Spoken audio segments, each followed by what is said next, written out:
Quando o doente chega com o diagnóstico firmado, é uma pneumonia bacteriana, pneumonia aguda, é uma meningite aguda, é uma celulite bacteriana, quer dizer, quando você tem um rótulo de diagnóstico, a maneira de você tratar ele vai se simplificar nos antibióticos, melhor ou pior, adequado, esse vai alinhar.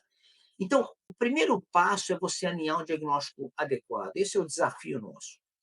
Então, não é fácil isso, porque às vezes você recebe seu doente com uma hipótese clínica, com dados clínicos, sintomatológicos, de uma sintomatologia que leve para o caminho de infecção bacteriana, mas às vezes não é infecção bacteriana, às vezes é infecção viral, às vezes é uma doença autoimune, às vezes é uma doença granulomatosa não infecciosa.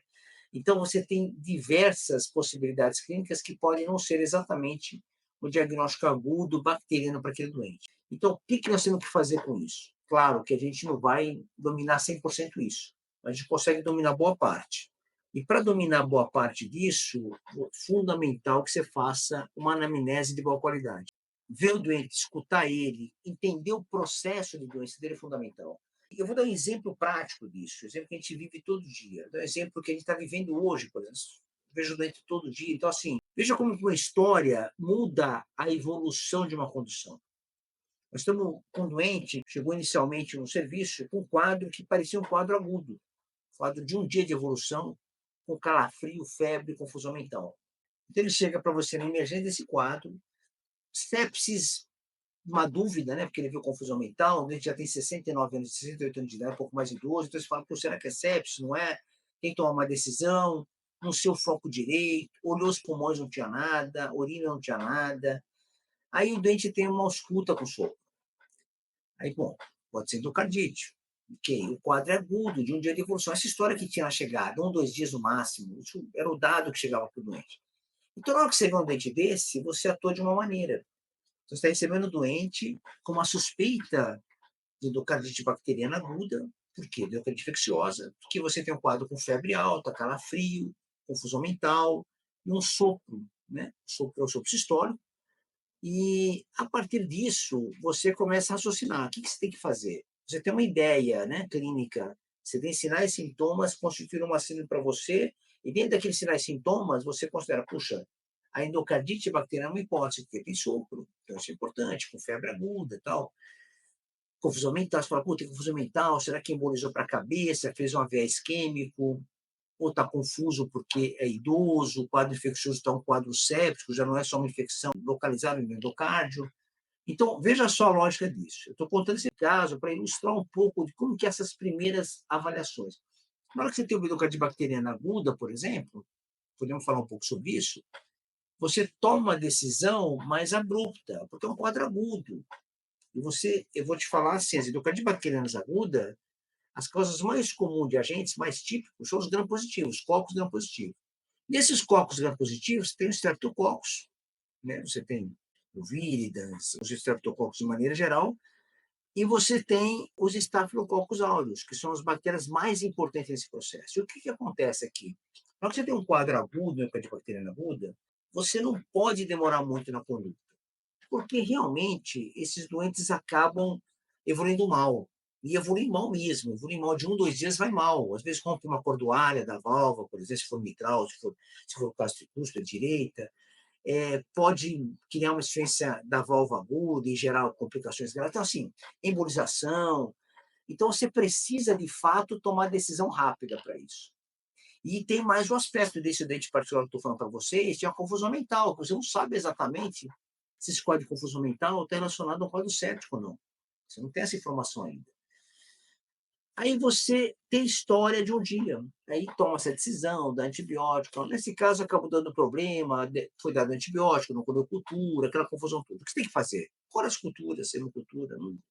Você vai perder 10, 15, 20 minutos, tem que fazer, vai ser importante para você. Então, colhe essas culturas. Então, você tem uma história, você colhe e tal.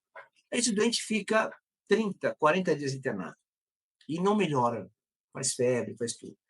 Aí a gente vai reavaliar esse doente, aí começa do começo, tem que começar do começo, porque quando o doente não vai bem, pessoal, não adianta. Você tem que voltar, parar o processo, olhar tudo de volta, conferir cada etapa que aconteceu. E aí o que acontece? Quando você vai conferir a etapa, vai rever tudo de novo, chama a família, chama o doente melhorou, já não está tão confuso, e rever a história. Aí quando você vai rever a história, esse doente não tinha um dia, 2 dias de evolução, tinha 15 dias. Ele tinha um quadro de mal-estar, cefaleia, alguma sudorese vespertina que ele não conseguiu quantificar muito bem, acabou medindo uma temperatura um pouco maior, 38 e pouco, uns dias antes. Quer dizer, então era um doente rígido, que não tinha nada. De repente, ele começa a fazer alguns comemorativos leves e que culmina nesse processo mais agudo de febre, com calafrio e tal, confusão mental para parar na emergência. Mas o que, que eu quero colocar disso? Eu estou falando da anamnese. O que eu quero falar para você? Que quando você faz a anamnese bem feita, a sua conduta muda. Então, se você tem um doente que tem 15 dias de evolução de um processo, você pode ter um pouco mais de tranquilidade e investigar com mais detalhe. Claro, ele pode estar séptico naquele momento, nada impede. Mas se a doença tem uma doença evolutiva de 2 semanas, você pode gastar meio dia, um dia, para poder investigar melhor. Não atropelar muito o processo, entendeu? Então, isso é um dado importante. Então, eu quero mostrar o quanto impacta uma história. E você vê, eu estou falando de uma história, uma anamnese bem feita, uma anamnese simples, nada de especial. Estou falando só de um delta T, só de uma cronologia, que é o mínimo. A gente pode entender detalhe de várias coisas importantes, mas essa é uma delas.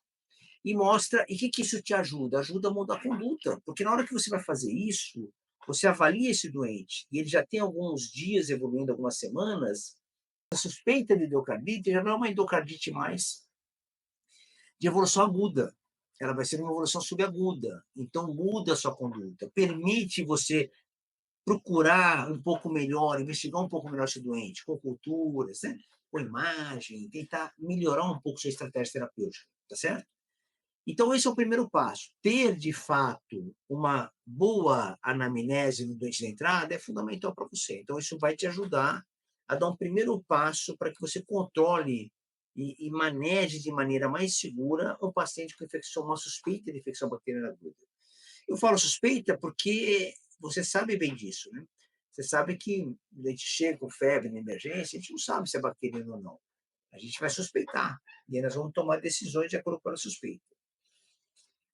O segundo ponto é fazer um bom exame físico. Eu falo assim, professor, mas isso é básico, isso eu vi lá no segundo ano de medicina, na semiologia, na propedêutica. Sim, o problema é assim, a gente aprende o certo, pessoal, né? Lá na faculdade aprende todo o processo. Mas depois, não sei o que acontece, deteriora com o tempo. Infelizmente, é isso que vocês estão ouvindo. Antes de você olhar para mim e falar, professor, você está exagerando. Não, não estou exagerando. A gente deteriora. Se a gente não tiver uma autofiscalização muito grande com isso, tomar nosso cuidado de poder realmente revisar o que ele está fazendo, reanalisar o que ele está fazendo, olhar o que foi feito e ver se pode melhorar. Se a gente não fizer isso, pessoal, é muito difícil equilibrar, sabe?